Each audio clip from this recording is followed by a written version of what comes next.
Hola queridos hermanos, reciban un caluroso saludo y sean todos bienvenidos a mi escuela sabática. En esta semana estamos concluyendo la lección del tercer trimestre.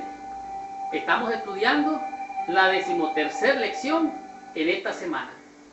El título de la lección es Mantener fiel a la iglesia. Aún con grandes y maravillosas promesas que se encuentran en la Biblia que Dios nos ha dado como un regalo, los creyentes tenemos que enfrentar día a día grandes obstáculos y desafíos.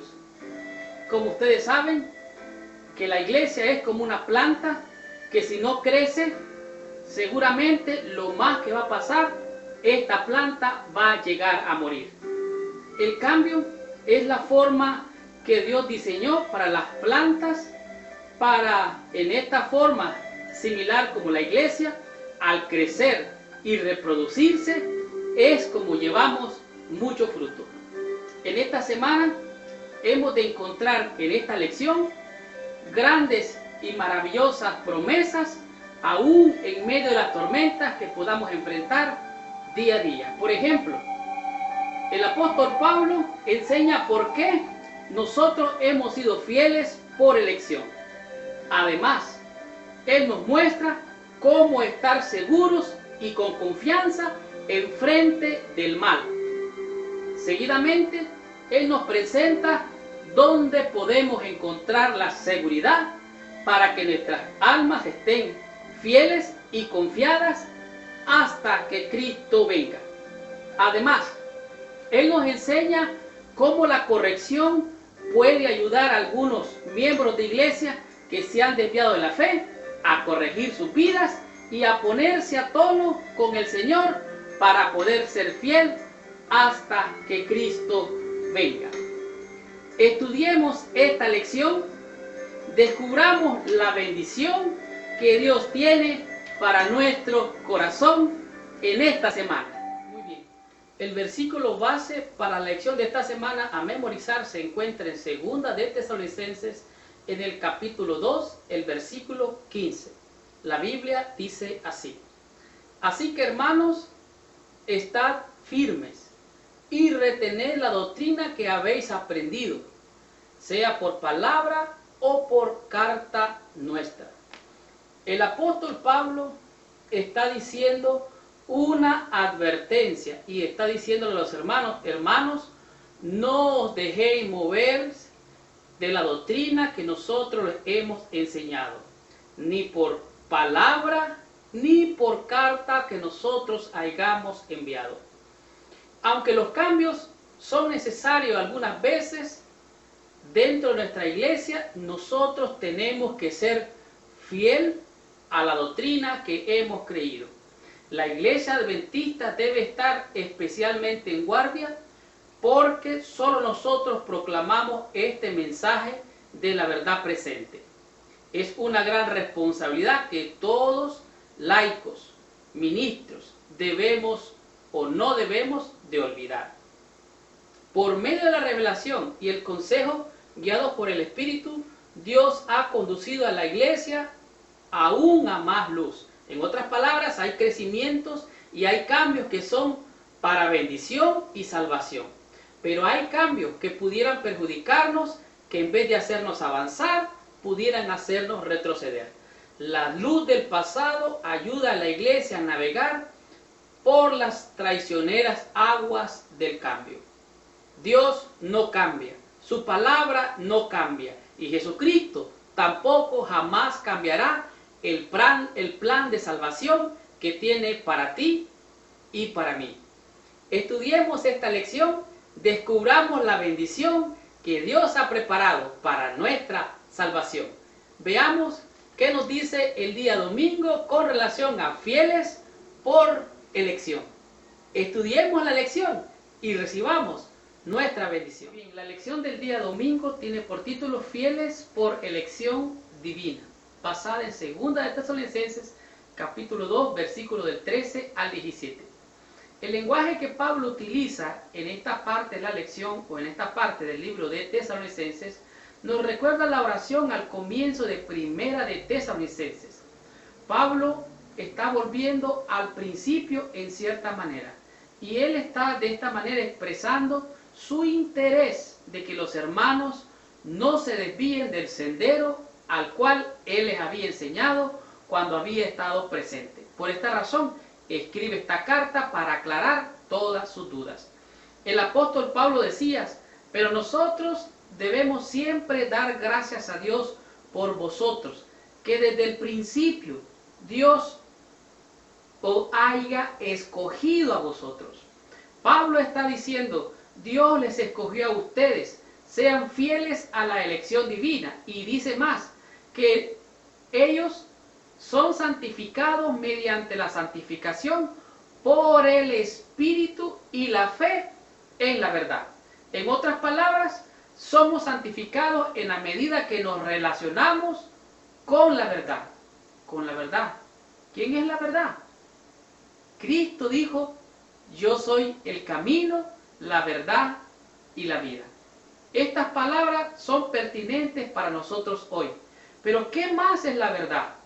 Santifícalos en su palabra, en tu palabra es verdad. San Juan 17. De esta manera, aunque la salvación es un don de Dios, se experimenta por la santificación del Espíritu y la creencia en la verdad. La vida del creyente es más que una experiencia subjetiva. Está fundada en la verdad. A menudo hay gente que se desvía, creyendo que está avanzando en la vida, se desvía de la verdad. Esta gente deja de aferrarse a la verdad con el paso del tiempo. Por eso, quienes nos predican y enseñan deben de apoyarnos y afirmarnos en la verdad. Si no es conforme a la palabra, a la ley y al testimonio, es que no le ha amanecido. En los primeros días de la iglesia, se prefería la tradición oral sobre la escrita. ¿Por qué? Había muy pocas personas que eran hábiles y estaban enseñados para escribir o para leer. Entonces, era más la tradición oral. Todo se transmitía por medio del habla. Por medio del habla, la gente expresaba gestos, expresaba lo que nosotros conocemos con el lenguaje no verbal, sino el lenguaje del corporal. Y esto tendía menos a hacer que las personas distorsionaran la verdad. Porque si alguien hacía un gesto que no tenía coherencia con lo que decía, era detectado fácilmente. Pero Pablo dice, ni por palabra, ni tampoco por una carta que yo les envíe. La palabra escrita provee una norma segura e inevitable para probar los mensajes orales que llegan por la predicación. El libro de los Hechos, en el libro de los Hechos, los bereanos fueron felicitados porque combinaban la atención a los mensajes orales con un examen cuidadoso de la escritura. En otras palabras, los bereanos comprobaban con la Biblia si las cosas que les decían eran así. Pero ¿saben qué, hermanos? Hay una fuerza que no podemos ver, que está interesada en desviarnos de la verdad, que está interesada en distorsionar la verdad, que tiene el interés y que tratan de separarnos de la verdad. Muchas veces, con el cambio del tiempo, nosotros podemos cambiar, pero la verdad nunca cambia. Debemos de afirmarnos en la verdad y evitar desviarnos de la verdad. ¿Qué podemos hacer para evitar caer en estos errores de creer la mentira? Bueno, número uno, tenemos que comprobar con la Biblia que la verdad sea realmente la verdad. ¿En qué dirección se mueve tu vida para comprobar que la verdad es la verdad? Yo les recomiendo, hermanos, en esta ocasión, unos pasos muy simples. Reconozca que la historia está escrita verdaderamente con la verdad. Esto es historia. Pero también hay leyendas, hay fábulas, hay mitos y hay tradiciones que escritas pueden perjudicar. Así que usted tiene que reconocer qué cosa es una fábula, qué cosa es una leyenda, qué cosa es un mito. Como la novela esa de Dan Brown, creo que se llama, La Última Tentación de Cristo. Esa novela es verdaderamente nociva para la mente del creyente. ¿Por qué? Si el creyente no está claro de que es una novela, puede desviarlo de la verdad y pervertir la fe. Así es que Dios nos ha llamado por elección, por medio de la santificación en el Espíritu y por haber creído la verdad. Tu palabra, dice la Biblia, es verdad. Continuemos con la lección de esta semana. Veamos qué nos dice el día lunes con relación confianza frente al mal. Estudiemos la lección. Ella es el corazón de nuestra fe y ahí está nuestra bendición. Continuemos con la lección. La lección del día lunes, su título es Confianza frente al mal. Hoy en día hay muchas personas que se ríen de la idea del diablo. Realmente ellos no creen que existe Satanás como un personaje literal. En su mente el diablo es como un mito, es como una superstición. Ellos sienten que el bien y el mal son sencillamente consecuencias fortuitas de causa y efecto. En la mente de otras personas la idea del diablo o Satanás no existe. Para otros el bien y el mal son solamente conceptos culturales que han sido elaborados, son un mito o una superstición. Pero la Biblia dice y declara claramente y afirma que Satanás es real. Él es realmente, como la Biblia lo describe, un mentiroso, es un ladrón, es un engañador y él es homicida. Yo no estoy aquí para darle créditos al diablo. Que el Señor lo reprenda. Realmente él es mentiroso, ladrón, engañador, es homicida. Eso es lo que él es. Él tiene realmente dos caras, la cara luciferiana y la cara de Satanás, el maligno. De tal manera que el apóstol Pablo dice que él tiene confianza aún frente al mal. Aunque los desafíos de nuestra fe están presentes, Pablo expresa esperanza. ¿Sobre qué está basada esta esperanza? Pablo dice, además, hermanos, damos gracias a Dios por nosotros y orad por nosotros, para que la palabra sea glorificada. El apóstol Pablo dice, para que la palabra de Dios pueda ser esparcida, necesitamos de sus oraciones, hermanos. Porque ¿saben qué? Hay hombres malvados. ¿Qué quiere decir eso? Que hay gente, individuos, que el maligno usa para estropear y echar a perder la obra del Señor. Pero el Señor es el que tiene la victoria y tiene el poder realmente. El maligno lo que es un mentiroso. Su poder es engañoso. Él no tiene nada de verdad, es pura mentira. Así es que Pablo comienza este pasaje con un pedido de oración. Él desea que el Evangelio sea difundido. Y él también quiere que oren para que él sea librado de los hombres malos. Las buenas nuevas son de que Satanás, aunque aparentemente es más poderoso que nosotros, el Señor es más poderoso que él.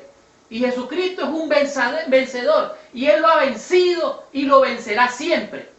El que viene, dice Apocalipsis, viene venciendo para vencer en un caballo blanco. Él es el conquistador victorioso. Satanás es un mentiroso, lo que hace es trampa. De tal manera que podemos encontrar seguridad en el Señor, porque Él es nuestro ayudador. Él es el que nos fortalece y nos cuida. Él tiene confianza, el apóstol Pablo, en que ellos continuarán haciendo lo que Él les pidió, a pesar de la oposición del diablo, Satanás, y de la gente que éste inspira. Ofrece una oración de deseos. Pablo está orando, deseo que sigan orando por mí, para que la palabra siga siendo esparcida, para sentir confianza y seguridad que Dios está conmigo, de que el Señor dirija su atención, la atención de los tesalonicenses, al amor de Dios y a la paciencia de Cristo, que a pesar de las vicisitudes que el apóstol pasaba, él pudiera tener confianza frente al mal. Algunas veces nosotros pasamos medios y pruebas y situaciones que aparentemente el enemigo parece derrotarnos. Las cartas de Pablo siempre están llenas de esperanza, de seguridad y de certeza. ¿Cómo podemos nosotros tener esa fe? ¿Cómo podemos tener esa esperanza, esa certeza de que no importa cuáles sean nuestras circunstancias difíciles? ¿Cómo podemos tener seguridad? Lámpara es a mis pies tu palabra y lumbrera a mi camino. Podemos confiar en las promesas de Dios, aun que el mal nos rodee. Continuemos con la lección de esta semana y veremos qué nos dice el día martes con escritura y tradición.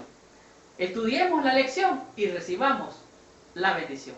Continuemos con la lección de esta semana. Muy bien, la lección del día martes, su título es Escritura y Tradición. En los tiempos de Jesús no había Nuevo Testamento. La Biblia de Jesús era realmente el Antiguo Testamento. Pero desde el comienzo sus seguidores obedecían fielmente las palabras de Jesús.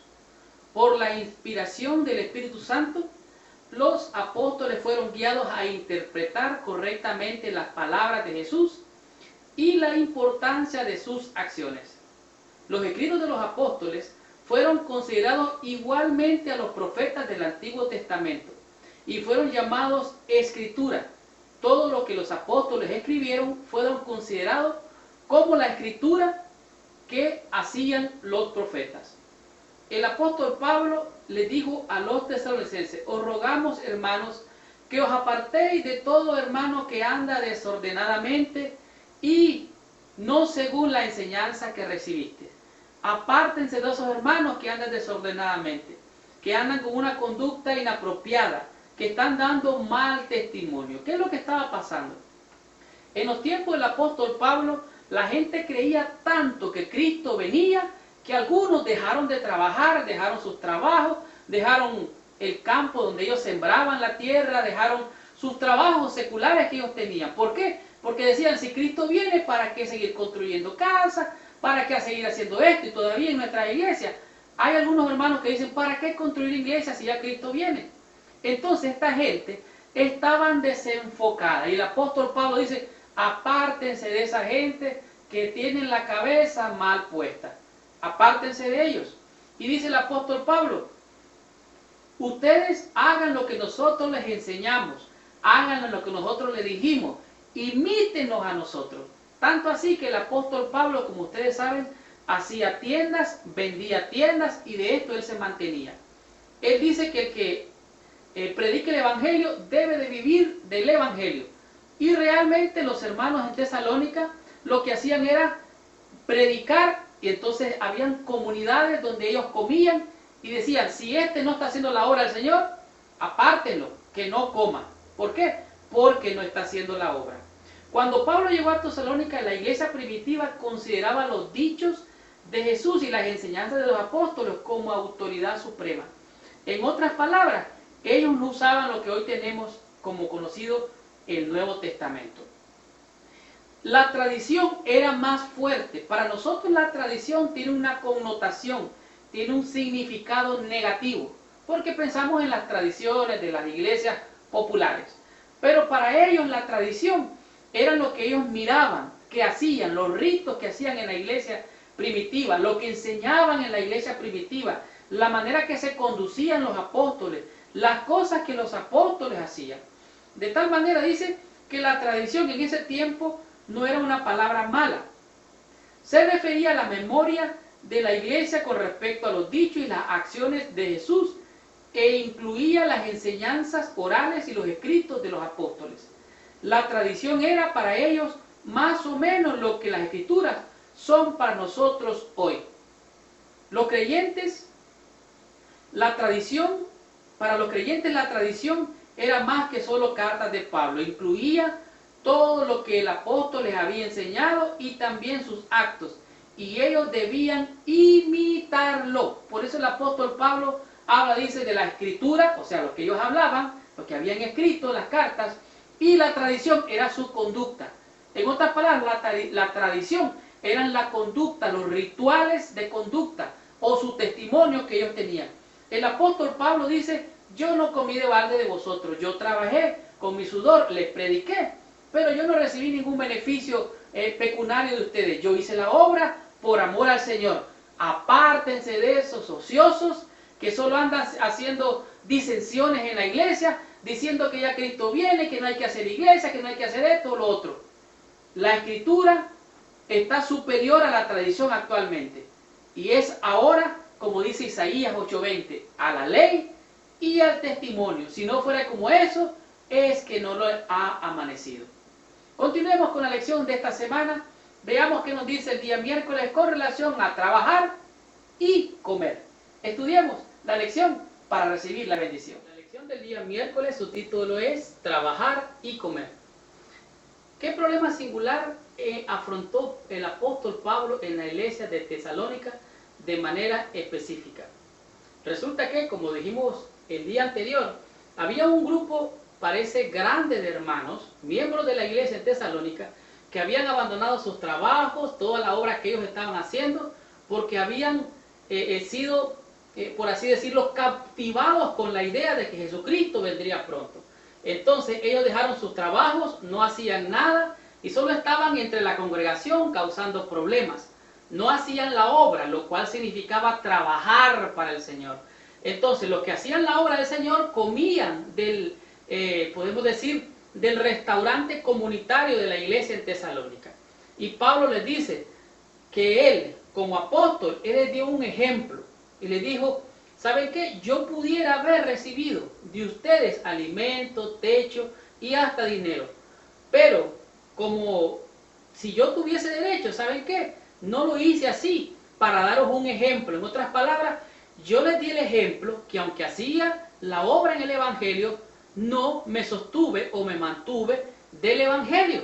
¿Para qué lo hice? Para darles ejemplo, que no estén ociosos, sino que se dediquen a la obra. Un gran número de miembros andaba obviamente desordenados y el apóstol mandó a decirles realmente: si los hermanos no trabajan en la obra del Señor, no les den de comer. De tal manera que Pablo podría haber exigido que la iglesia le proveyera ingresos, alojamiento y alimentos. Sin embargo, en su primera carta había establecido el ejemplo para ellos, que él hacía la obra del Señor, no cobraba por la obra y es más, todavía servía y trabajaba de día y de noche para el servicio del Señor. Si alguno no quiere trabajar, dijo el apóstol Pablo en 2 de Tesalonicenses capítulo 3 versículo 10, dijo: si alguno no quiere trabajar, que tampoco coma.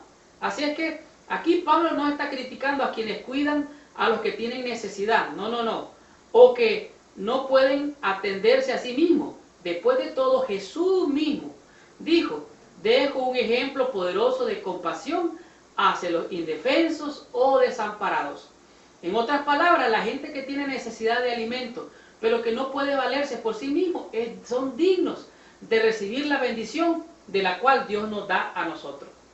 Porque el Señor mismo dice: siga dando ejemplo y gane el derecho de hablar al atender primero sus propias necesidades. Estos problemas internos los afrontó el apóstol Pablo allá en Tesalónica. Y estos mismos problemas todavía los enfrentamos aquí dentro de nuestras iglesias. ¿Cómo podemos ser una fuerza positiva en la iglesia? En la iglesia local, ¿cómo podemos ser nosotros un instrumento de justicia para servir de bien a la iglesia local?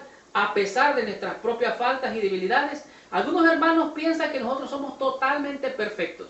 Pero quiero decirles algo, que si adentro de la iglesia hay problemas, allá afuera hay más grandes, peores y terribles problemas. Así es que el que viva del Evangelio es porque trabaja para el Evangelio, pero no como excusa para aprovecharse de la obra, sino porque dignamente el obrero es digno de su salario.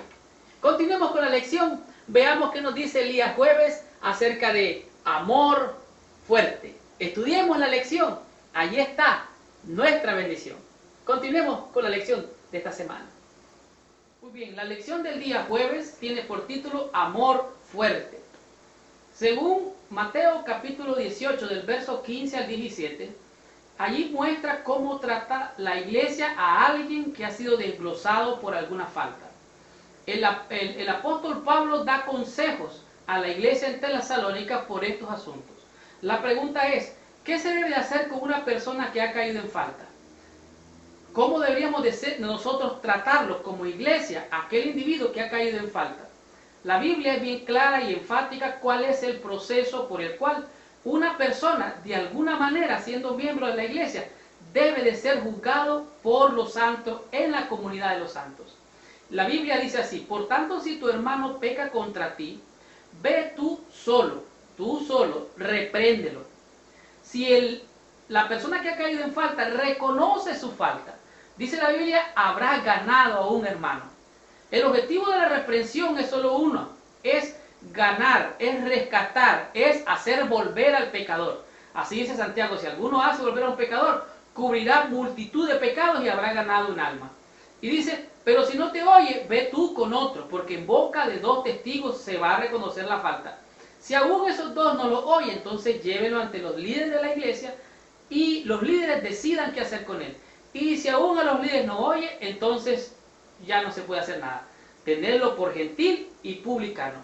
Pero ¿qué cosa es un gentil? ¿Qué cosa es un publicano? Un gentil es un individuo que no ha reconocido la obra de Dios y no ha tenido temor a ofender al Señor.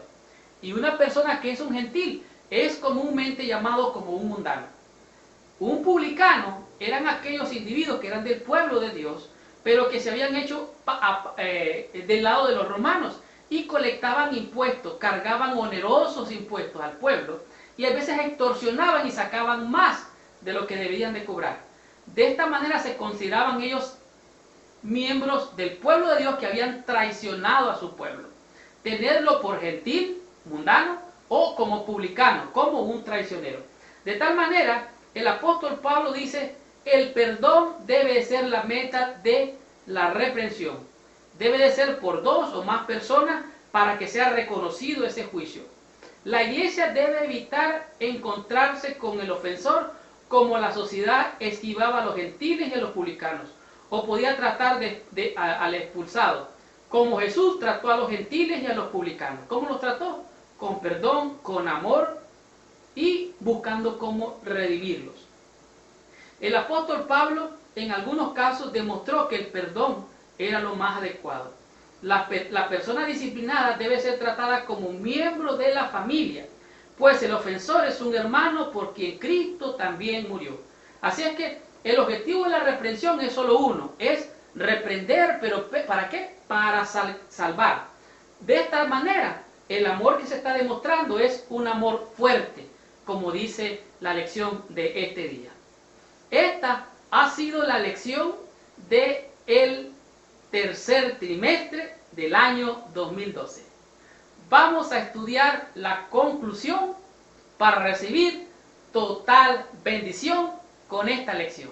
Terminemos con la lección de esta semana. Esta ha sido la lección del tercer trimestre del 2012. La lección de esta semana, mantener fiel a la iglesia, ha sido una lección muy interesante y de gran impacto para nuestra fe. Porque los creyentes en Tesalónica sufrían la conducta fanática de algunos elementos que eran parte de la iglesia. Algunos andaban desordenadamente, sin trabajar en la obra del Señor y causando problemas a la iglesia. Ellos se habían organizado en la iglesia de Tesalónica y habían puesto dirigentes para dirigir la iglesia. Sin embargo, algunos que estaban dentro de la iglesia no se sometían a las autoridades. Y al apóstol Pablo les dijo, hagan ustedes el favor de respetar y poner en alta estima a los que sirven entre vosotros. Algunos se habían sido impulsivos y se rebelaban ante los dirigentes. Esto pasa hoy también en nuestras iglesias. Algunos, aunque ustedes no lo puedan creer, deciden no estudiar la lección de escuela sabática porque consideran que no está bien la lección de escuela sabática. Y ellos tienen sus propios folletos de lecciones y estudian otros libros y otras cosas. Sin embargo, la lección de escuela sabática de todo este trimestre nos mostró que Pablo no dependía enteramente de la labor de sus manos. Sin embargo, tuvo cuidado de presentar a los tesalonicenses un ejemplo con diligencia. La costumbre de mantener a hombres y mujeres en la sociedad en ociosidad mediante regalos privados y con dinero de la iglesia fomenta los hábitos pecaminosos y este proceder debe evitarse con mucho cuidado. Todos deben de aprender algún oficio. Es lo que dice el comentario bíblico adventista. Podrían ser fabricando carpas o una ocupación de otra naturaleza, pero todos deben de ser educados en el uso de los miembros de su cuerpo para algún propósito. De tal manera que mantener fiel a la iglesia era el propósito de Pablo. Y aunque parezca algunas veces increíble, los mismos problemas que tenemos hoy son los problemas que enfrentó el apóstol Pablo. Y Pablo fue enfático, seguro y reprendió seriamente todas estas cosas. Esta semana aprendimos 5 conceptos que sin duda han sido de gran bendición. Por ejemplo, fieles por elección. El Señor Jesucristo nos eligió desde antes de la fundación del mundo para que fuéramos salvos. Y tenemos que tener confianza frente al mal y aún ante el enemigo y todos sus ángeles caídos. ¿Por qué? Porque más son los que están con nosotros que los que están en contra de nosotros. La Escritura y la tradición deben entenderse que hoy la Escritura es la norma perfecta por la cual debemos de guiarnos como creyentes. Pero que anteriormente en Tesalónica la tradición era lo que imperaba. Así es que el apóstol Pablo decía, el que no trabaje, el concepto número 4, que no coma. Si no hace la obra del Señor, despáchenlo de la congregación y no le den ni siquiera de comer. Yo les he dado el ejemplo, dice el apóstol Pablo. Yo he trabajado con mis manos de día y noche y yo no he sido agravio a ninguno de ustedes. Y el concepto número 5, que se tituló Amor fuerte. Hemos de reprender al hermano que ha caído en faltas con amor y disciplina, pero para salvación. Y esta fue la lección del tercer trimestre del año 2012. La próxima semana vamos a estar estudiando la lección del cuarto trimestre. Su título es Creer en Cristo. Y la primera lección se llama La gran controversia, el fundamento. Los espero la próxima semana con esta tremenda lección que promete ser una gran bendición. Porque conocer a Cristo es todo. Los espero la próxima semana. Les habló su hermano y su amigo Marlon García. Que Dios los bendiga y los espero la próxima semana. Hasta la próxima semana.